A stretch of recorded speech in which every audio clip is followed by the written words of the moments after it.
Ma'asyiral muslimat yang dimuliakan Allah Azza wa Jalla. Tetapi sebelum kita bahas siapa orang-orang yang akan diberatkan hisabnya pada hari kiamat, kita harus paham dulu tentang hal-hal yang menyangkut masalah hisab ini. Kenapa sampai ditegakkan hisab? Apa saja perkara-perkara yang menyangkut dengan hisab? Siapa orang-orang yang pertama dihisab? Dan siapa yang diberatkan hisabnya? Tentu ini pembahasan yang cukup panjang, tapi saya akan berusaha untuk menyingkat. Ma'asyiral muslimat yang dimuliakan Allah Azza wa Jalla, yang pertama yang perlu dipahami bahwa tegaknya hisab ini berdasarkan keadilan Allah. Ingat, tegaknya hisab ini berdasarkan keadilan Allah, bukan kezaliman. Karena Allah suka keadilan dan tidak suka kezaliman. Maka siapapun ketika di dunia menghabiskan waktu-waktunya untuk beribadah kepada Allah Azza wa Jalla, berzikir, membaca Al-Quran, salat, zakat, sedekah, silaturahim, dan apapun sebutkan ibadahnya, maka semua ada hisabnya, ada balasannya, sehingga tidak ada yang sia-sia di dunia ini. Sekecil apapun kebaikan tidak akan sia-sia. Wa man ya'mal mithqala dzarratin khairan yarah. Lah, sebagaimana orang-orang yang berlaku baik di dunia ada hisabnya, begitu juga para pelaku kezaliman, para pelaku dosa dan maksiat, semua ada hisabnya. Sekecil apapun dosa ada hisabnya. Sehingga jangan macam-macam dengan dosa, semua ada balasannya. Ketika Allah Subhanahu wa taala tidak membalas dia di dunia, ingat, di sana ada balasan yang jauh lebih perit lagi. Karena Allah yang mengatakan wa man ya'mal mithqala dzarratin syarran yarah. Ini yang pertama, bahwa hisab itu didasari keadilan Allah, bukan kezaliman. Allah Maha Adil. Yang kedua, seorang hamba pada hari kiamat akan dicukupkan semua amalannya, semua balasannya, tidak ada yang dikurang sedikit pun. Di dunia kalau kita membalas kebaikan orang, terkadang balasan kebaikan kepada orang itu tidak sebagaimana kebaikan orang itu kepada kita, kan? Ada saja kurangnya. Tetapi di akhirat tidak. Kebaikan akan dibalas sesuai dengan kebaikan yang dikerjakannya, sebagaimana keburukan juga akan dibalas dengan keburukan yang dikerjakannya. Dan Allah tidak akan pernah mengurangi itu. Kemudian yang ketiga, bahwa kelak pada hari kiamat manusia tidak akan menanggung dosa orang lain. Manusia itu tidak akan menanggung dosa orang lain. Dia hanya mempertanggungjawabkan dosanya saja. Dosa orang lain ditanggung orang lain. Tidak ada urusan dengan kita. Wala taziru waziratun wizra ukhra. Dan seseorang itu akan menanggung dosanya masing-masing. Kemudian yang nomor 4, yang berkaitan dengan hisab pada hari kiamat adalah jabrun naqsi fil faraidi minan nawafil. Bahwa hal-hal yang sifatnya lalai seseorang dari melaksanakan kewajiban, umpamanya ibu sholat wajib, lalai dalam sholat wajibnya, tidak khusyuk, kurang tumaknina, dan begitu seterusnya, maka akan ditembel oleh amalan-amalan sunnah. Maka amalan-amalan sunnah itulah yang akan menembel kekurangan kewajibannya, dan itu masuk pada hisab.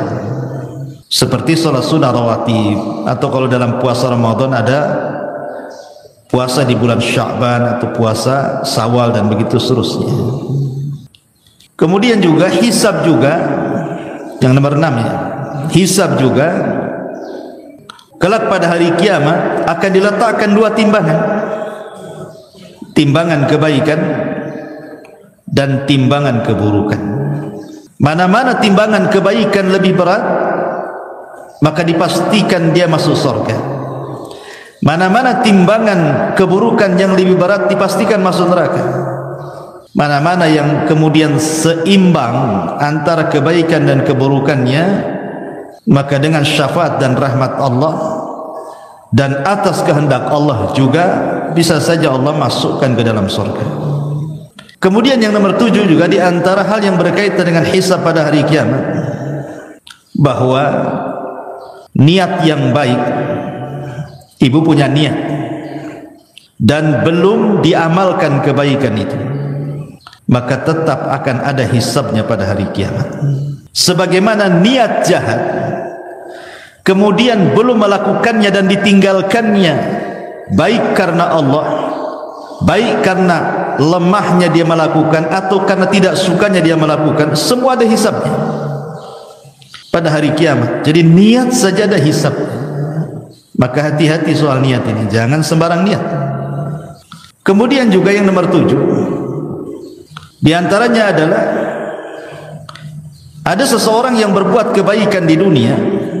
Kebaikan itu kan bermacam-macam nilainya, Bu ya. Ada satu amal itu satu kebaikan. Ada satu amal itu 10 kali lipat kebaikan. Ada satu amal itu dilipat gandakan menjadi 700 kali lipat kebaikan. Ada amalan itu yang tanpa batas lipatannya. Semua akan dihisab. Semua ada balasan.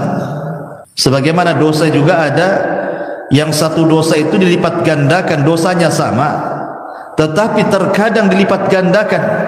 Maksiatnya sama tapi terkadang dilipat gandakan dosanya. Seperti orang yang melakukan dosa di asyuril hurum, di bulan-bulan hurum. Itu kan beda ketika dia melakukan di luar bulan hurum. Atau orang yang bermaksiat di Mekah akan berbeda dosanya kalau dia bermaksiat di luar Mekah, walaupun satu jenis dosanya, tetap ada hisab. Ma'asyiral muslimat yang dimuliakan Allah Azza wa Jalla, termasuk juga berkaitan dengan qisas pada hari kiamat, bahwa setiap kezaliman itu yang berkaitan dengan orang lain atau berkaitan kezaliman kepada binatang atau kezaliman kepada sesama manusia, semua ada hisabnya, ada qisasnya kelak pada hari kiamat. Sehingga jangan sembarang orang melakukan kezaliman. Termasuk juga bahwa amalan orang-orang kafir, mereka tidak ada timbangan, karena apa yang mau ditimbang amalannya hancur. Makanya ulama mengatakan orang yang tidak akan ditanya, tidak akan dihisab pada hari kiamat itu 2 manusia. Dia tidak akan ditanya dan tidak akan dihisab. Pertama, para nabi. Para nabi tidak akan dihisab, mereka direct masuk surga. Yang kedua, orang-orang musyrik, orang-orang kafir. Apa yang mau dihisab? Tidak ada amalan sedikit, direct masuk neraka. Ya. Ma'asyiral muslimat yang dimuliakan Allah Azza wa Jalla. Kemudian juga di antaranya termasuk juga yang berkaitan dengan hisab adalah as-sitru lil mustatir. Orang-orang yang akan ditutupi aibnya saat dihisab pada hari kiamat. Seperti orang yang suka menutup aibnya orang lain, maka Allah akan tutup aib dia pada hari hisab kelak pada hari kiamat. Dan begitu seterusnya. Dan banyak juga amalan-amalan yang lain yang berkaitan dengan hisab. Taib. Lalu siapa orang-orang yang pertama kali dihisab? Ada beberapa riwayat yang disebutkan oleh para ulama. Secara umum orang yang pertama kali dihisab adalah kaum muslimin, orang-orang Islam, umat Nabi sallallahu alaihi wasallam. Itulah umat yang pertama kali dihisab sebelum umat-umat yang lainnya. Dan ini keistimewaan umat Islam, umat Nabi sallallahu alaihi wasallam. Nah, di antara umat Islam ini yang pertama kali dihisab adalah seorang sahabat Rasul namanya Abdullah ibnu Abil Asad. Abdullah ibnu Abdil Asad. Itulah yang pertama kali dipanggil, dihisab pada hari kiamat. Dan ini hisab kebaikan. Tetapi kalau hisab keburukan, yang pertama kali dipanggil saudaranya, namanya Al-Aswad ibnu Abdil Asad. Itu dua bersaudara, Bu. Yang pertama Abdullah ibnu Abdil Asad, dia sahabat Nabi masuk Islam. Saudaranya namanya Al-Aswad ibn Abdil Asad, ini kafir, musuh Islam. Inilah dua-duanya yang pertama kali dipanggil dari umat Islam. Adapun dalam riwayat yang lain disebutkan di antara orang-orang yang akan dipanggil pada hari kiamat adalah orang-orang yang suka memaafkan atau mudah memaafkan kepada orang lain. Sebagaimana hadis yang dikeluarkan Imam Ibnu Abi Hatim dan juga Imam Baihaqi dalam kitab Syu'abil Iman dari Al-Hasan, Nabi sallallahu alaihi wasallam bersabda, "Idza waqafal ibadu lil hisab yunadi munadi." Apabila hamba-hamba Allah diberdirikan untuk dihisab, dipanggillah oleh pemanggil, liyakum man ajruhu 'ala Allahi falyudkhilil jannah. Berdirilah orang-orang yang disembunyikan pahalanya oleh Allah, masukkan mereka ke dalam surga. Tsumma nada munadin ats-tsaniyah. Kemudian ada panggilan yang kedua, liyakum man ajruhu 'ala Allah. Maka hendaklah berdiri siapapun yang pahalanya disimpan oleh Allah. Qalu, mereka mengatakan, wa man dzalladzi ajruhu 'ala Allah. Siapa orang-orang yang disimpan pahalanya di hadapan Allah itu? Maka Rasul mengatakan, al-afuna 'anin nas. Orang-orang yang mudah memaafkan kesalahan orang. Mudah sekali. Sesakit apapun dia menyakiti ibu itu, ibu mudah memaafkan. Walaupun ini kan, karena kenapa ini yang pertama kali dihisab juga? Karena sulit memaafkan orang itu. Memaafkan orang itu, jangankan memaafkan, minta maaf, tahu-tahu salah, jelas-jelas ibu salah tuh. Kan berat tuh minta maaf, padahal jelas-jelas ibu salah. Apalagi ibu di pihak yang benar. Kemudian ibu disuruh memaafkan, kan lebih berat lagi. Makanya lihat bagaimana pahalanya luar biasa.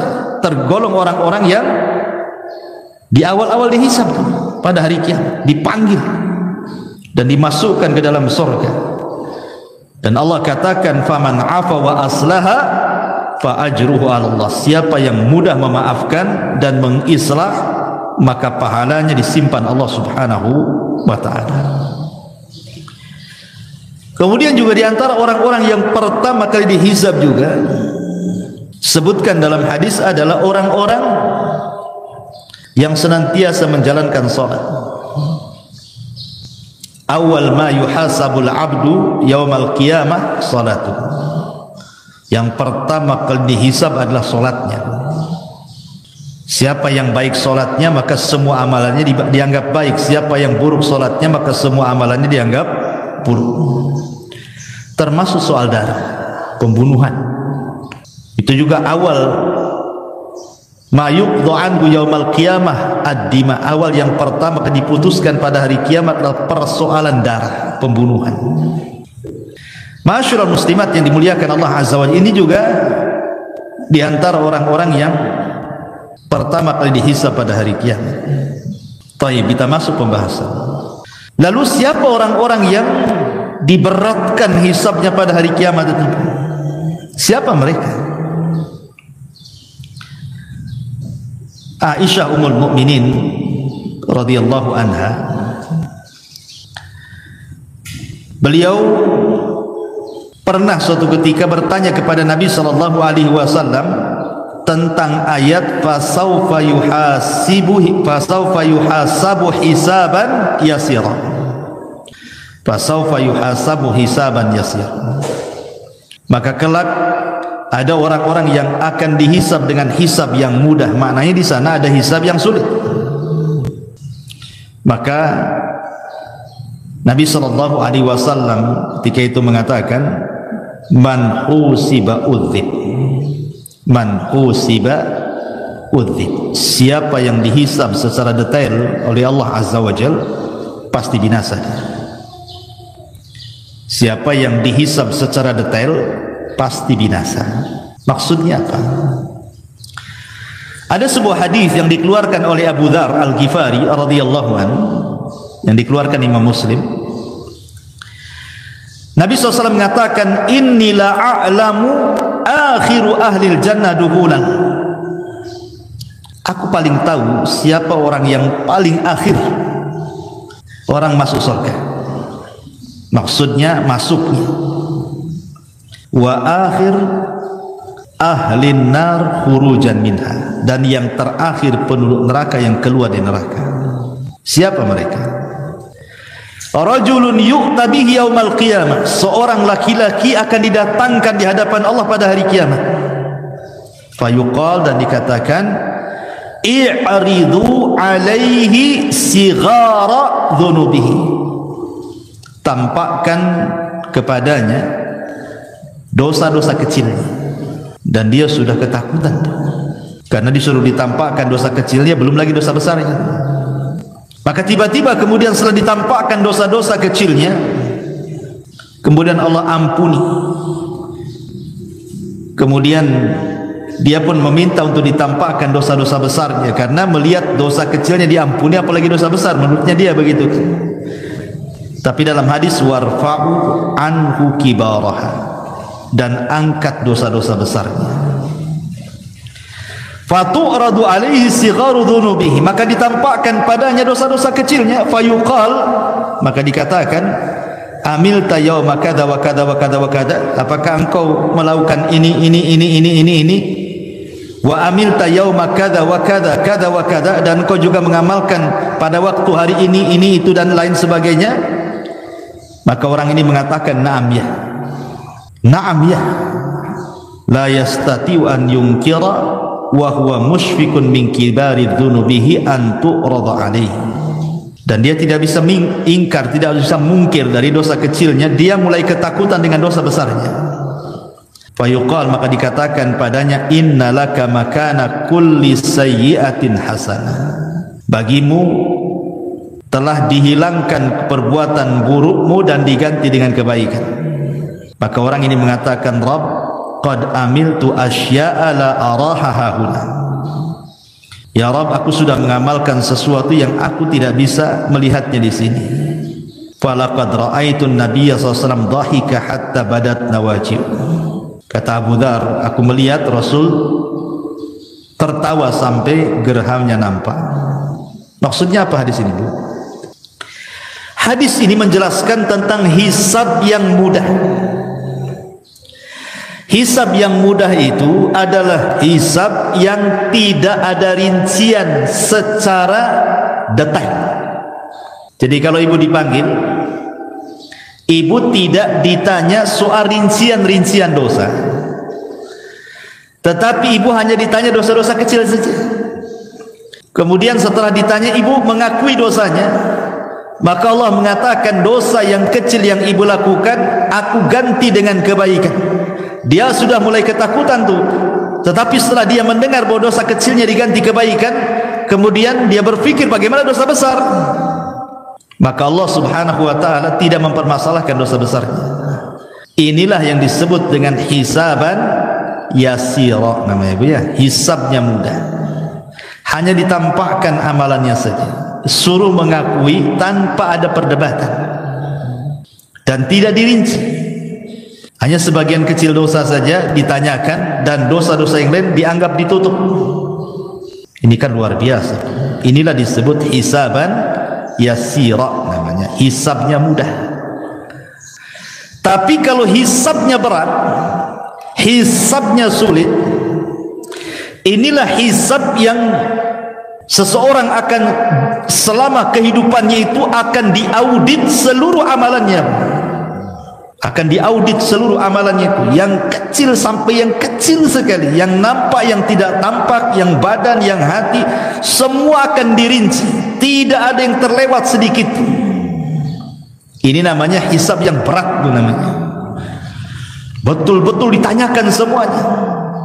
Tidak ada yang kecil, tidak ada yang besar, semua akan ditanyakan.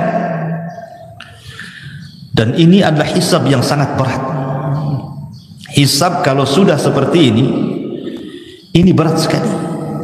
Jangankan ibu ya, di akhirat, andai seseorang itu terkena kriminal lah di dunia, tangkap sama polisi, diperiksa sama polisi. Kadang-kadang polisi ini nanya dari pagi sampai malam tuh. Ada yang 100 soalan, ada yang 200 soalan, sampai ngaku bu, sampai panas keringat dingin tuh. Dan kita tahu polisi punya trik tuh, supaya dia ngaku tuh. Itu di dunia, keringat dingin dibuatnya kita. Jadi apalagi hisabnya Allah. Hisabnya Allah bukan kayak polisi. Hisabnya Allah itu sangat detail. Kita di hadapan orang bisa berbohong, bisa berdusta gitu ya, pura-pura jadi psikopat gitu ya, pura-pura gila depan orang. Depan Allah tak bisa main pura-pura gila. Semua akan ditanya sedetail-detailnya. Ini yang bahaya. Kalau tidak ada yang tersisa dari yang besar sampai yang kecil, yang tampak atau yang tersembunyi dalam hati, semua disingkap oleh Allah. Inilah yang disebut dengan hisaban asirah, hisab yang sangat berat, melelahkan, sangat sulit. Yang terkadang terjadi munaqashah di sini, terjadi perdebatan antara orang yang dihisab dengan Allah Subhanahu wa taala yang menghisabnya.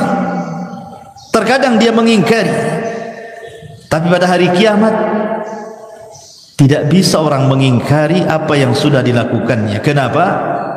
Karena lisan dikunci, tangan pula yang bicara, kaki pula yang jadi saksi. Yauma nakhtimu ala afwahihim wa tukallimuna aydihim wa tashhadu arjuluhum bima kanu ya'malun.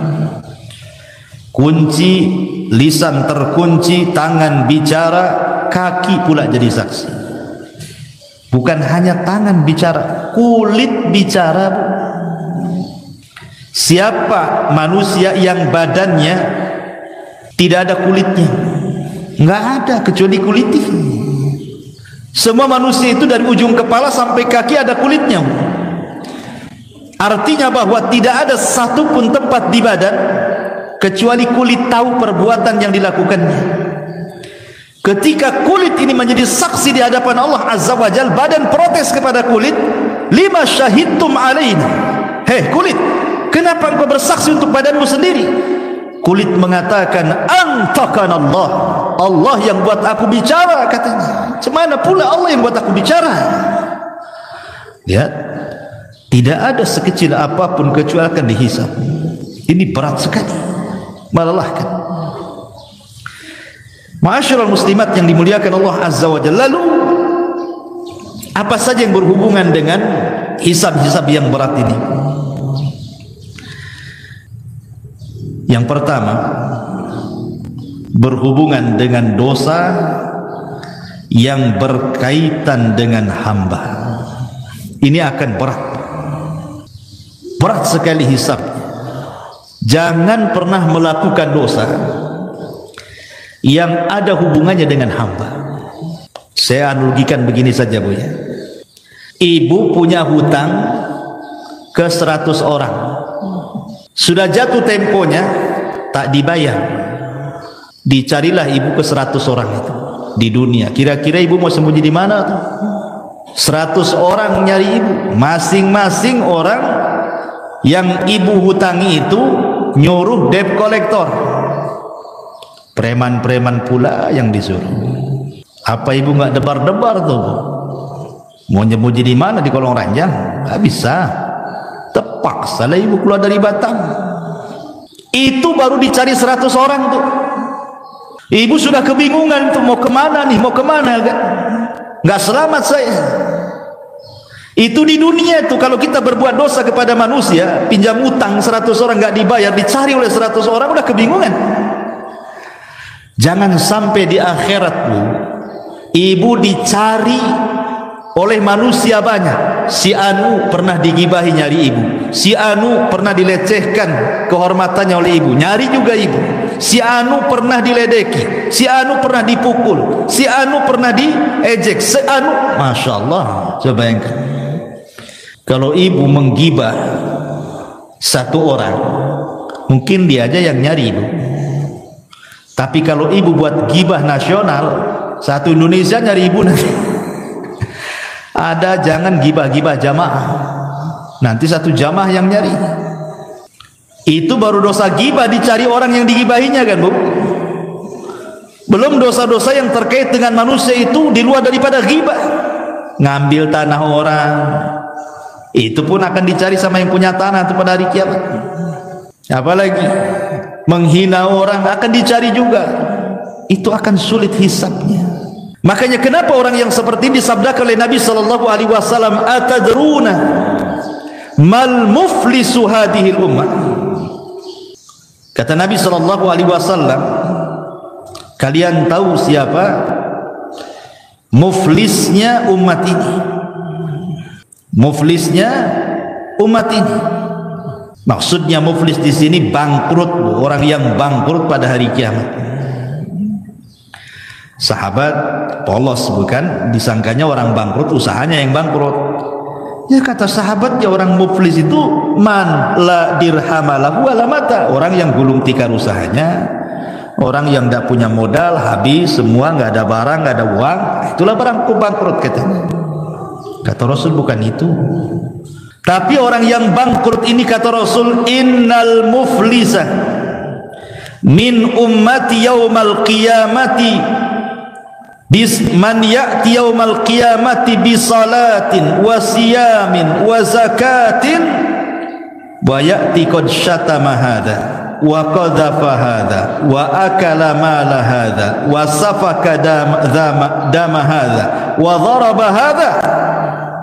Orang yang bangkrut pada hari kiamat itu, satu sisi dia bawa pahala salat, bawa pahala puasa, bawa pahala zakat dan pahala-pahala ibadah yang lainnya.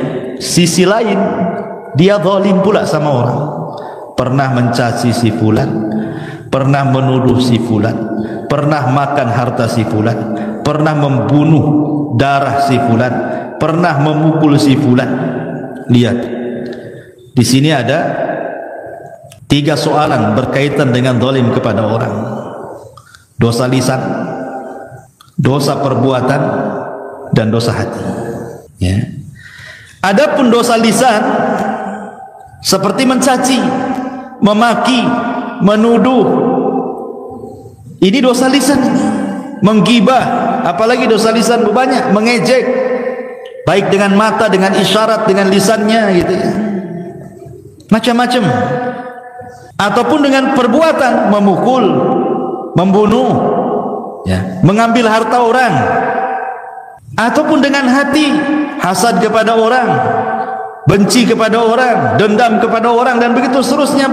Semua akan dicari ibu gara-gara dosa 3 perkara ini, dan ini akan menyulitkan hisab ibu nanti pada hari kiamat.